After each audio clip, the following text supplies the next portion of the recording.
Fridge. Deep fridge. আবারও বলছি deep fridge.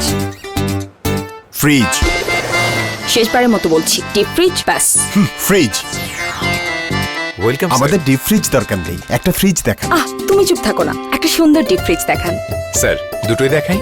আর বাড়তি টাকাটা কে দেবে শুনি? স্যার একটার মধ্যে দুটোই 50-50। এলো 50-50 লেআউটের Conion 50-50 রেফ্রিজারেটর। মা খুশি বাড়তি স্টোরেজ নিয়ে এসে গেছে নতুন ডিপ ফ্রিজ, আর বাবা খুশি বাড়তি খরচ ছাড়াই পেয়ে গেছে নতুন ফ্রিজ। বাহ, দারুণ ফ্রিজ, দারুণ deep fridge. Conion, marketed by Best Electronics.